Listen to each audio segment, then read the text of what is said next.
Hello, I'm Nathaniel Hoover, a staff writer for GameCola.net, and this is the Game Boy Color adaptation of the NES cult classic Crystalis, or Crystalis, depending on your regional accent. If you're familiar with the NES version of the game, perhaps you've seen our playthrough on the GameCola YouTube channel, where you're hopefully watching this, by our editor-in-chief, Jetty. You'll notice right away that this intro scene is completely different! Everything is different! Different story, even, not just the graphics. Kaboom! There's a lot of similarities, a lot of overlap between the NES version and the Game Boy Color version, but some things are more subtle than others, and some are blatantly different. This intro cutscene is one of them. I'm going to try not to talk too much over story scenes, and I'm going to also try not to read every single piece of dialogue, because that can get obnoxious, so I'll chime in whenever I feel like I have something to say. Enjoy the magic! That magical wavy hand that you can just imagine is waving, and he's got, like, I don't know, an Oscar in his other hand? Won an award for Best Magic Hand.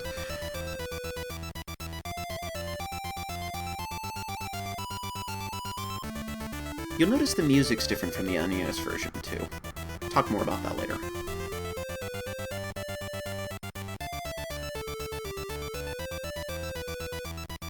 So we have a post-apocalyptic world, and we have magic, and we have the evils of magic and technology combining together. Thus a villain is born. Whoa! Synthesized laughter! That completely messed up the music. Must have been on, I don't know, one of the same sound channels or something, and totally threw the game's audio for a loop. That'll happen a lot throughout this playthrough. I apologize in advance. The music sounds worse than it would otherwise.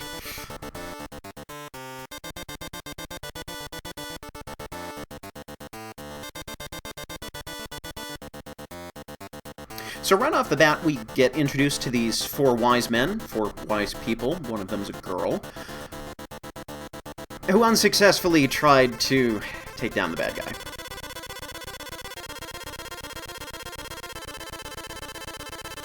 What I like about this intro is that it gives a more cohesive feel to, a more cohesive setup to what you're doing. The NES version, the whole story, really, just makes you figure things out for yourself. And there's value to that. I like that. But as a whole, the story in this game is much more streamlined, a lot less guesswork, a lot less filling in the blanks. A lot less mystery, too. It takes away some of the fun. This guy. I don't know what it is with this guy. He looks like he needs a hula hoop around him to be, you know, hula-ing.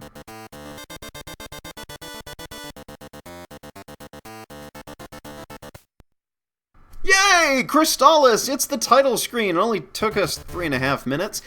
Now, the character. What am I going to name my character? Same thing I've been naming my character since I started playing this in, I think, 1990? Well, the original game, when it first came out. Jack. Don't know why I name him Jack. It's always been Jack. Although I think it was Jake for, like, 2 years at first, and then I forgot what I named him the last time, and then assumed it was Jack. So it might also be Jake, but it's Jack. Just 'cause. Technology! Sorry, I don't know what that was.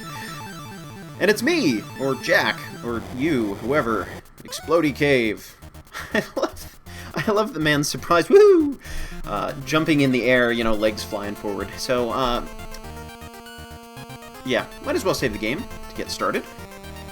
And I apologize if you haven't played the NES game, because I'm going to be making constant comparisons to it, but it's sort of relevant, because while this game stands on its own fairly well, it's probably best played as a companion to the NES game, to really get the full effect of what's going on. Ooh, $100!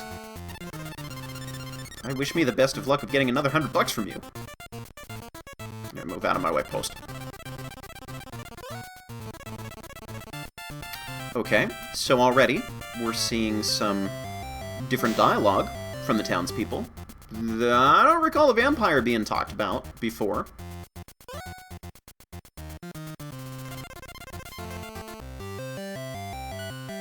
What do we got? Medical herb, antidote. I don't really need any of these things right now. I'm gonna spend my $100 wisely on armor.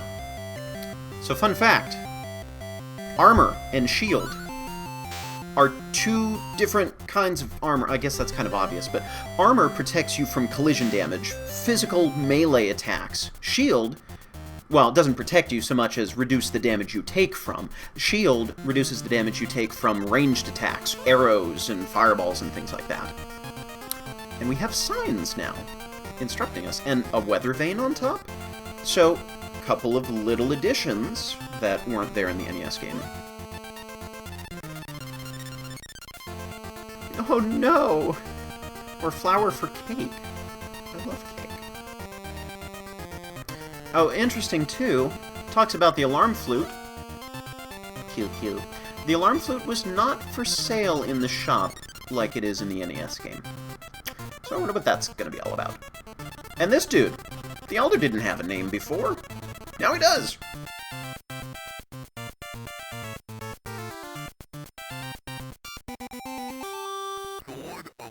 Oh, what is it? Scourge of Mend? What did they just say? And I messed up the music again.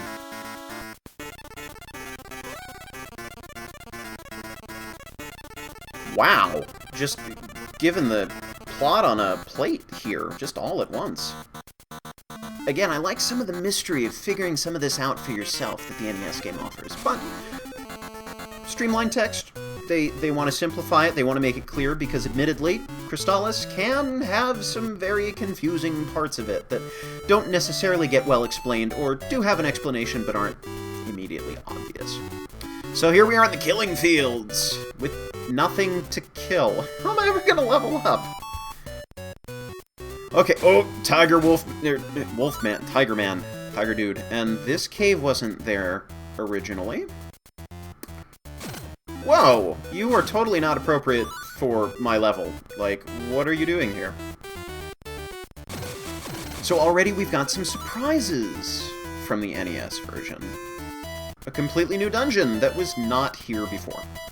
With enemies that we aren't supposed to fight for a little while yet. Let's see what's over this way. More cave! My favorite. And interestingly, these slimes seem to have...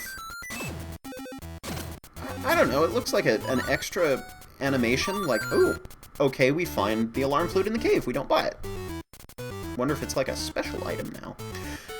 The slimes seem to have a front and a back. Looks like there's a difference in quality of their animation, like the spots change places, things like that.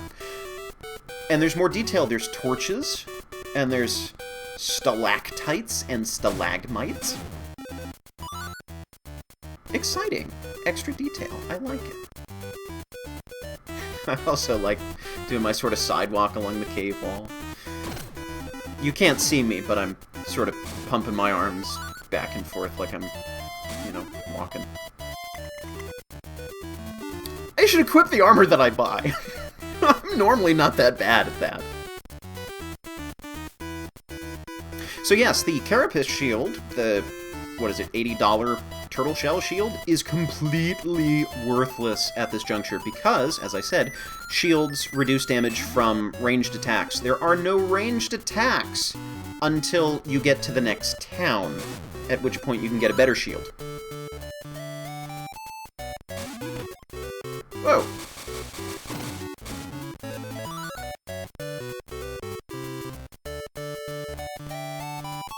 Also, unlike the original Crystalis, leveling up doesn't matter so much.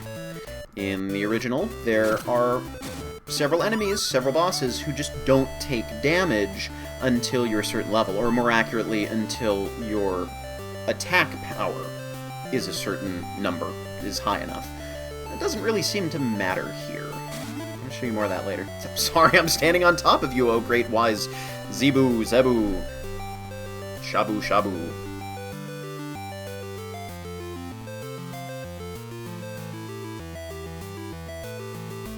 Okay.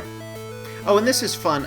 You can't really tell because the text box goes over top of him, but It always looked like his mouth was opening ridiculously wide, like the top lip above his head and the bottom lip, like, down to his waistline.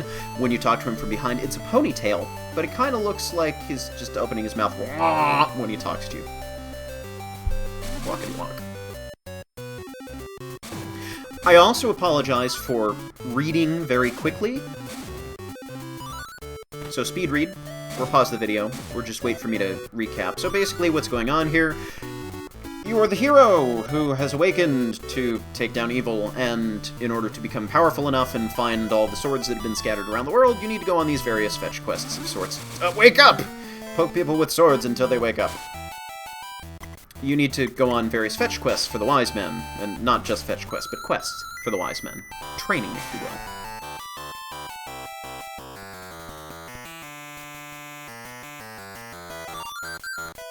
So it gives a little more context for why you need to do some of the things you do in this game. For example, waking up this dude. So let's start a windmill. Well, ignore wherever I was going with that. I wasn't going anywhere. Yay! Stab the windmill till it works. Don't know why that blew up a cave. Ooh. Another nice little touch, a lot of the time, well, in many places in the original Crystalis, you would have a wise man talk to you, but you would have no idea who it was. Disembodied voice out of nowhere. Now the wise men, when they come to talk to you from afar, magically do their little shimmery hologram teleport-in kind of deal. Yay, I am now level 2. I'm strong enough to do many things. Instant gratification on the level up, too. Ooh, I'm a true warrior. I'm not tainted with Dragonia's influence. I've saved the miller from Dragonia's curse. And I've learned the spell Refresh, which I'm going to use constantly. Oh, visit your cave before I visit the next area. Nah, I don't need to listen to your advice. Okay, maybe I will.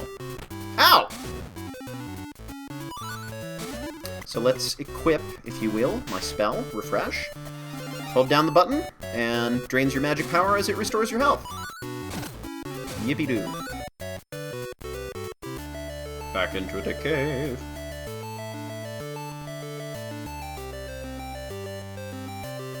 I like the little swirly charge-up dots.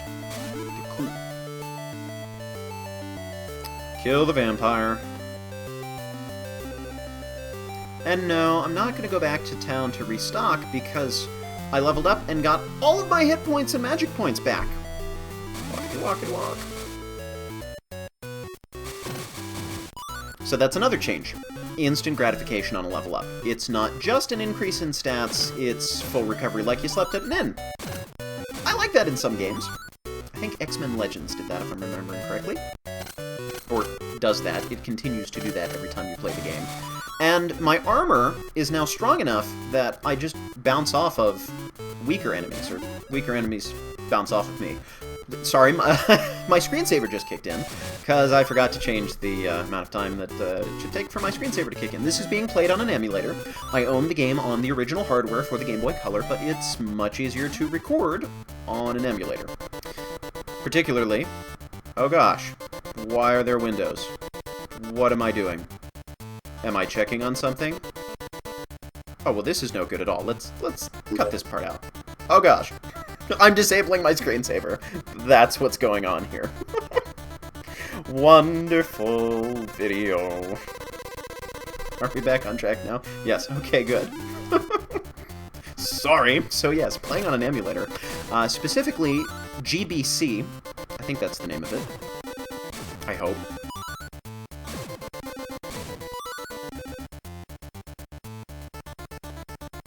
I'm checking on it now.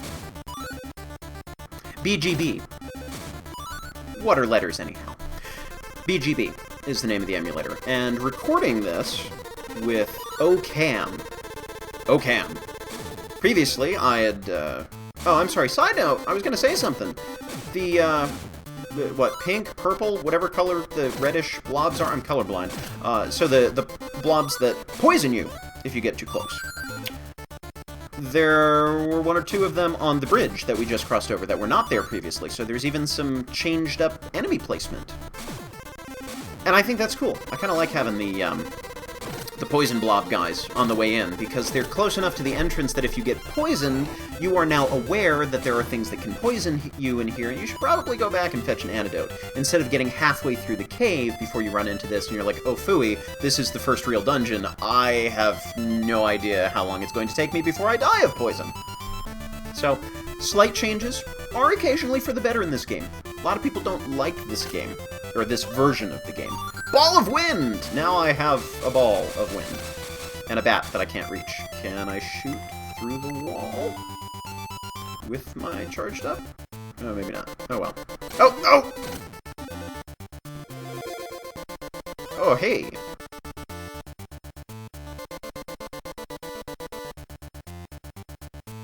Okay, so... the power balls, like the lotto jackpot, were strewn all about the country, and I can break rock walls! I can't break rock walls. You lied to me, Zabu Zibu. Oh, maybe this one. It's a different color. And what's here? Stuff. Warp boots. Cool. Magically, instantly, teleport back to any town you have visited. I like it. I think I was saying something before I sidetracked myself about the blob, but now I can't remember what it was. So let's assume it wasn't important. Okay. Blam! One thing I miss that you can't do in this game is, in the NES version, when you blew up a wall, you could switch to a different sword. Here, you freeze up for a moment as the wall explodes. If you switch to a different sword, yay! New level! If you switch to a different sword while the wall is exploding, you get a different color explosion, different style explosion, that matches the color scheme of the new sword that you're using. So it might go from, like, whatever that green, brown, whatever that is, that exploding with the Sword of Wind, to blue explosions when you switch to the Sword of Water, which we'll get eventually. Fun little things to do. And here's your bat boss, your vampire. And there's dialogue. Here you just fought him. Previously, you just fought him. Let's see who doesn't break a sweat. Yes! That's how you do it. Great skill and courage, and an ability to mash the attack button. Rabbit boots! I have gained rabbit boots as a reward. Hooray! I like the rabbit boots a lot. So, let's put them on. I don't know where we have room to carry all these boots. Maybe they're smaller boots, like work boots are form-fitting, and then rabbit boots are super big. Woohoo! Now, I mentioned I was playing this on an emulator. The first, 3 times I tried to record this, I am sorry, I skewered you and hit you with a ball. I glitched the game out there previously. I'll tell you about that later. So you want to find your statue that you lost when you were down by the river. Oh, a new sign, in case you couldn't talk to the guy who's right, obviously, at the entrance who needs to be talked to. That was, one of my top secret tricks. I'm like, nobody knows about this, I figured this out for myself. You can use rabbit boots and jump over patches of poison on the ground that'll damage you as you walk through them. Because that's clever, and now they just tell you about it. Which I guess is okay, but it takes some of the fun out of the discovery. Okay. These are helpful townspeople. Thank you, helpful townspeople.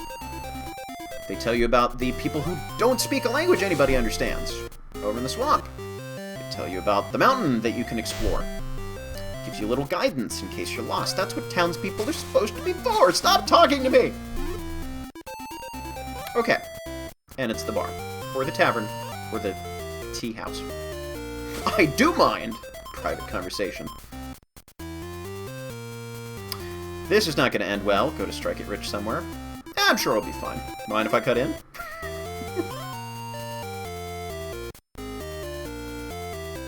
Oops.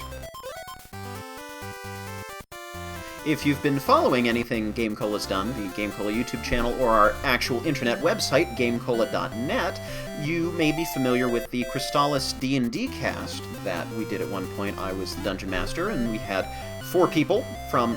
Oh, good, armor and stuff. Slightly cheaper Carapace shield, but hold out.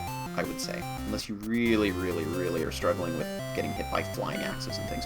So, Crystalis D&D cast, 4 of our staff members were playing as the 4 wise men in this game, in a sort of alternate story where the hero wasn't awakened and the wise men went out on the quest instead. So, there was this recurring problem where some poor hapless young people went up on the mountain to find gold, like the person in the bar was talking about, and not a happy ending for everybody. I guess that's kind of depressing when I put it like that. It was supposed to be funny! It's funny. A little bit of exploration. You will be seeing a lot of this area. Ow! Rabbit boots should let me jump over the axe. Maybe I'm just not good enough with it. I know I've done it before. Pretty sure I've done it before. So let's see what we have out here. Nothing! Woo! People gotta lock their houses. Ow. Boing. Oh, yes, I was saying before that playing this on an emulator, and I crashed the game a couple of times, glitched it into oblivion. What? What? You're supposed to be hidden in the grass! Okay, admittedly, the first time I played this game, I could not find the statue that Ankahana lost, because it was in the grass and totally invisible. You just needed to walk over the spot to find it. But at the same time, it's really obvious. Give to you. Did I say Ankahana? Akahana. Gas mask! Yay, gas mask. An item that I wish would have come into play later. There's only one place in the game where you actually need it, but it would be fun as just a little secret tiny area where you can put it back on briefly to get something much later in the game, after you've forgotten you have it. That would be fun. So, yes, totally glitched this area into oblivion. I was just jumping around like a madman with the rabbit boots, and all of a sudden the images on the screen sort of got split up, like they just chopped up bits and pieces of the overworld and slapped them together all randomly, and then the game broke. And then there were all sorts of funny colors. So I switched emulators. That's why I'm playing this on, what, BGB? Instead of Virtual Boy Advance. For whatever reason, I was having a problem with it. Yay! Now we get to stab at a guy! Not very effective. I am not very good at this. This is button mashing. This is just button mashing. I am not good at... I am offended! Sparred with children who are better than me. But children couldn't take down a vampire. Actually, they probably can. There's like all sorts of anime series where video games and pretty much everything where very young people do very amazing things. So there's probably that somewhere. Yeah, bouncing. So here are those poison patches that they were telling you to jump over with the rabbit boots. It takes away the fun. Well, it's fun to jump over them. It takes away the fun to have someone tell you that you can do that. Ah, well. So a lot to explore, and normally I would recommend spending a lot of time leveling up here because there's so much area to walk around in, so it keeps it interesting. You're not just leveling up in the same 5 square feet over and over. But also, basically anything you're going to want to do is going to be more challenging unless you level up here. I guess that's generally true. I'm going to stop talking for a little bit. I don't feel like I'm saying anything interesting anymore. Enjoy the walking and the stabbing and the swirling, and let's see what's up Mount Saber. Oh! I lied, I'm going to keep talking for a while. So instead of getting a mysterious warning message out of nowhere saying, "Jack, you don't have enough power to climb the mountain, turn around," they actually give you a physical barrier. And then they make it a story point that only somebody with telepathy magic can break the barrier. It's a little silly. Okay, into the swamp. Okay, out of the swamp. This is why we wear the gas mask going into the swamp. Although, for me to take damage that quickly in the swamp, I'd have to, like, be hyperventilating with my mouth wide open to, like, suck in all the poison gas, because I can't see how a gas mask would otherwise protect me from such horrendous damage like that. Ugh. Originally, when I first played the NES game, yay, another level! When I first played the NES game, I was not very good at it, and had to resort to Game Genie to cheat my way through, and my favorite spell, or my favorite code, was the Infinite Magic Points spell. So every once in a while I'd go here and just hold down the button for refresh, because I'm not going to run out of magic points, and not even bother to equip the gas mask, just like I'm doing now, just constantly recharging my health running through the swamp. Ooh! And here we are in the Dwarf Village, Village of Oak. People. Ewoks. Cuddly dwarf things with floppy ears. And this actually looks like it's in a swamp. The NES game, I missed the, like, cabbage patch that they had in the NES game. But otherwise, I really like what they did with this place. It's all purple, I think, probably. And it's swampy. Looks like swamp foliage here. So they had some graphical changes in this version, and I like a lot of them. Some of them are just a lateral shift, but I like a lot of what they did. Alright, onward! Well, backward, really.